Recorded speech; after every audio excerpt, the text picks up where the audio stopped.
Hello friends, good morning. Welcome back to my YouTube channel. ಇವಾಗ 6:30 ಆಗಿದೆ. ನಾನು ಬೆಂಗಳೂರಿಗೆ ಹೊರಟಿದ್ದೀನಿ, ನೋಡ್ಬೋದು ರೆಡಿ ಆಗಿದ್ದೀನಿ.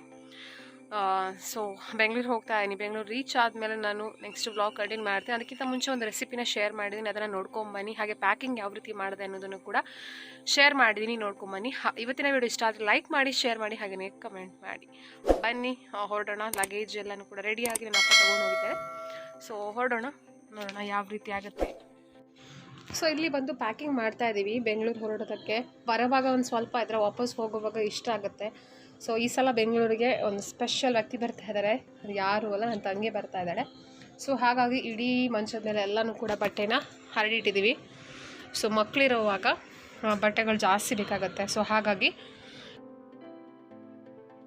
Friends, welcome back to my YouTube channel. ನಾನು ನಿಮ್ಮ ಹರ್ಷಿತಾ. ನಾನಿವತ್ತು ನೈಟ್ ಬ್ಲಾಗನ್ನು ಸ್ಟಾರ್ಟ್ ಮಾಡ್ತಾಯಿದ್ದೀನಿ. ಸೊ ನಾಳೆ ಮಾರ್ನಿಂಗ್ ಬೆಂಗಳೂರಿಗೆ ಹೋಗಬೇಕು. ಸೊ ಪ್ಯಾಕಿಂಗ್ ರೆಡಿ ಮಾಡ್ತಾ ಇದೆ. ಅಂದರೆ ಊರಿಂದ ಹೋಗೋದಕ್ಕೆ ತುಂಬಾ ಬೇಜಾರಾಗ್ತಾ ಇದೆ. ಸೊ ಹಾಗಾಗಿ ಬಂದುಬಿಟ್ಟು 15 ಡೇಸ್ ಆಯಿತು, ಬಟ್ ಹೋಗಲೇಬೇಕು.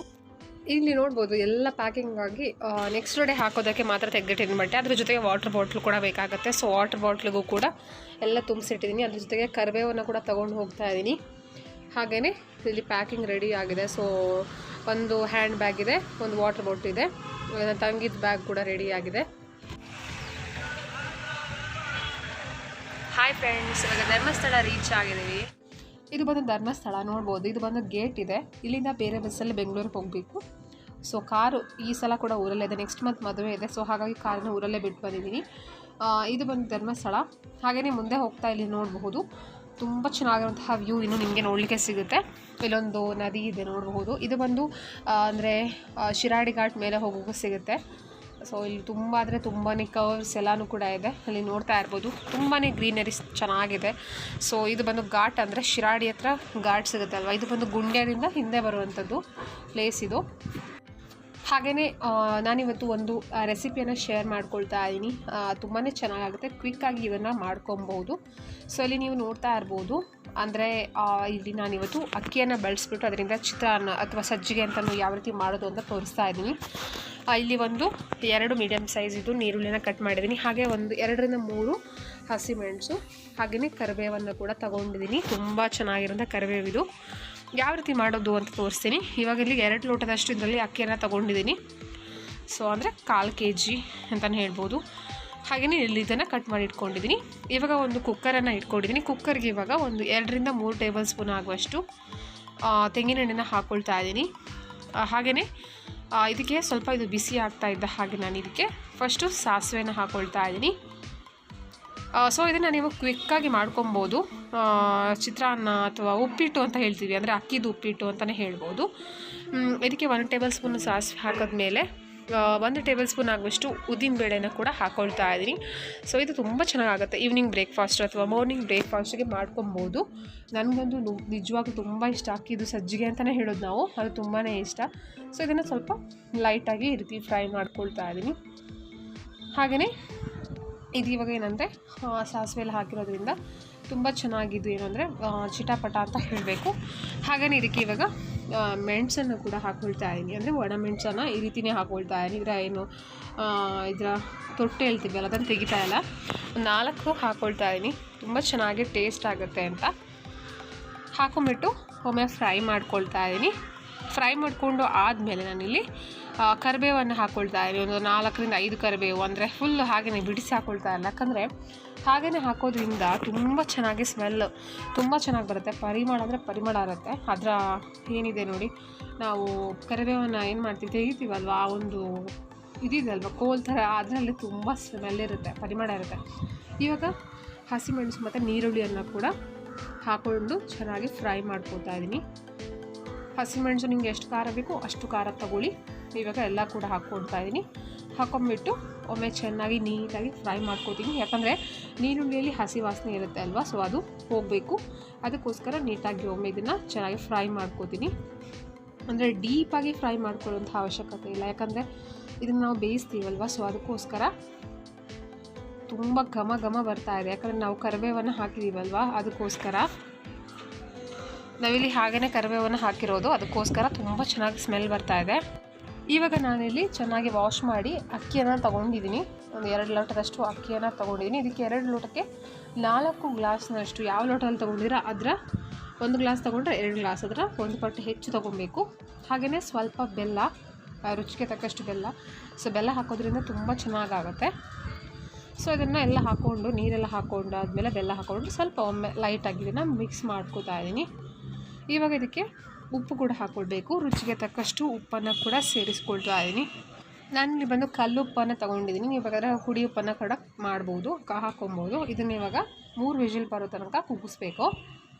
ಸೊ ನೋಡ್ತಾ ಇರ್ಬೋದು, ಫೈನಲ್ ಆಗಿ ಅಕ್ಕಿದು ಸಜ್ಜಿಗೆ ರೆಡಿಯಾಗಿದೆ. ನನ್ನ ಒಂದು ಫೇವ್ರೆಟ್. ಸೊ ನೀವು ಕೂಡ ಮನೇಲಿ ಟ್ರೈ ಮಾಡಿ ಹೇಗಾಯಿತು ಅಂತ ನನಗೆ ತಿಳಿಸಿ. ತುಂಬ ಚೆನ್ನಾಗಾಗುತ್ತೆ. ನನಗಂತೂ ಇದು ಫೇವ್ರೆಟ್ ಅಂದರೆ ಫೇವ್ರೆಟ್. ಇವಾಗ ನೋಡ್ಬೋದು ಆನ್ ದ ವೇ ಹೋಗ್ತಾ ಇದ್ದೀನಿ. ಇದು ಬಂದು ಸಕಲೇಶ್ಪುರದಿಂದ ಹಿಂದೆ, ಅಂದರೆ ಸಕಲೇಶ್ಪುರದ ಹತ್ರನೇ ಬರುವಂಥದ್ದು ಒಂದು ಶಿರಾಡಿ ಘಾಟ್ ಏನು ಹೇಳ್ತೀವಿ ಅಲ್ವಾ. ಸೊ ತುಂಬ ರೋಡ್ ಎಲ್ಲನೂ ಕೂಡ ರಿಪೇರಿ ಆಗ್ತಾಯಿದೆ. ಸೊ ರೋಡ್ ರಿಪೇರಿ ಆಗ್ತಾಯಿದೆ. ಸೊ ಇದಕ್ಕಿಂತ ಮುಂಚೆ ಇನ್ನು ತುಂಬಾ ಅಂದರೆ ತುಂಬಾ ಒಂದು ಚೆನ್ನಾಗಿರುವಂಥ ವ್ಯೂಸ್ಗಳನ್ನು ಕೂಡ ನೀವು ನೋಡ್ಬೋದು. ಇವಾಗ ಆನ್ ದ ವೇ ಹೋಗ್ತಾ ಸ್ವಲ್ಪ ವ್ಯೂ ಗ್ರೀನರಿಯನ್ನು ನಾನು ತೋರಿಸ್ತೀನಿ. ಸುಮಾರಷ್ಟು ವೆಹಿಕಲ್ಸ್ ಇರುತ್ತೆ ಇಲ್ಲಿ ಶಿರಾಡಿ ಘಾಟ್ ಹತ್ರ. ನಾನು ಸುಮಾರು ಟೈಮ್ ಆಯಿತು ಇಲ್ಲಿ ಬರೋದೆ. ಒಂದು ಆಲ್ಮೋಸ್ಟ್ ಒಂದು 3 to 4 years ಮೇಲೇ ಆಯಿತು ಅನಿಸುತ್ತೆ ಈ ಒಂದು ರೋಡಲ್ಲಿ ಬರೋದೆ. ಸೊ ಇವಾಗ ಮುಂದೆ ಶಿರಾಡಿ ಘಾಟ್ ಹತ್ರ ತುಂಬ ಚೆನ್ನಾಗಿರುವಂತಹ ವ್ಯೂಗಳನ್ನು ಕೂಡ ನೀವು ನೋಡಬಹುದು. ಇಲ್ಲಿ ನೋಡ್ಬೋದು, ನೀವೇ ನೋಡ್ತಾ ಇದ್ದೀರಾ ಅಲ್ವಾ. ಸೊ ಇದು ಬಂದು ಶಿರಾಡಿ ಘಾಟ್. ಸೊ ಆಚೆ ಕಡೆಯಿಂದ ನಿಮಗೆ ಚೆನ್ನಾಗಿರೋಂಥ ವ್ಯೂ ಸಿಗುತ್ತೆ. ಸೊ ಯಾರು ಕೂಡ ವೀಡಿಯೋನ ಸ್ಕಿಪ್ ಮಾಡಬೇಡಿ, ಕಂಟಿನ್ಯೂ ಆಗಿ ನೋಡ್ತಾ ಹೋಗಿ. ಚೆನ್ನಾಗಿರೋಂಥ ವ್ಯೂ, ಚೆನ್ನಾಗಿರೋಂಥ ಪರಿಸರವನ್ನು ಕೂಡ ನೀವು ನೋಡಬಹುದು.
ಇದು ಬಂದು ಶಿರಾಡಿ ಘಾಟ್. ಆಚೆ ಕಡೆಯಿಂದ ನಿಮಗೆ ಟ್ರೈನ್ ಟ್ರ್ಯಾಕ್ ಎಲ್ಲನೂ ಕೂಡ ಕಾಣಿಸುತ್ತೆ. ತುಂಬ ಚೆನ್ನಾಗಿರುವಂತಹ ಒಂದು ವ್ಯೂ ಇದು. ನೋಡ್ಬೋದು ಬೆಟ್ಟ, ಮರಗಿಡಗಳು ಯಾವ ರೀತಿ ಕಾಣಿಸ್ತಾ ಇದೆ ಅಂತ. ಸೊ ನೋಡ್ಕೊಂಬನ್ನಿ, ಎಲ್ರಿಗೂ ಕೂಡ ಇಷ್ಟ ಆಗ್ಬೋದು ಅಂತ ಅಂದ್ಕೊಂಡಿದ್ದೀನಿ. ನೋಡ್ತಾ ಇರ್ಬೋದು, ಗ್ರೀನರೀಸ್ಗಳನ್ನು ಕೂಡ ಕ್ಯಾಪ್ಚರ್ ಮಾಡಿದ್ದೀನಿ. ಸೊ ಇಲ್ಲಿ ತುಂಬಾ ಕರ್ವ್ಸ್ ಇದೆ, ತುಂಬ ಕರ್ವ್ ಇದೆ. ಹಾಗೆಯೇ ಇಲ್ಲಿ ನೋಡ್ಬೋದು ಮೇಲ್ಗಡೆ ಆಚೆ ಕಡೆಯಿಂದ ನೀವು ನೋಡ್ಬೋದು ಫುಲ್ ಒಂಥರ ಮಂಜು, ಒಂಥರ ಮೋಡ ಥರ ತುಂಬ ಚೆನ್ನಾಗಿ ಕಾಣಿಸುತ್ತೆ. ಇದು ಬಂದು ಒಂದು ಮಾರ್ನಿಂಗ್ ನಾನು ಹೋಗ್ತಾ ಇರುವಂಥದ್ದು ನೋಡ್ಬೋದು.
ಸೊ ಇಲ್ಲಿ ಮುಂದೆ ಹೋಗ್ತಾ ಒಂದು ದೇವಸ್ಥಾನ ಸಿಗುತ್ತೆ, ಅಂದರೆ ಚಿಕ್ಕದು ದೇವಸ್ಥಾನ ಕೂಡ ಇದೆ.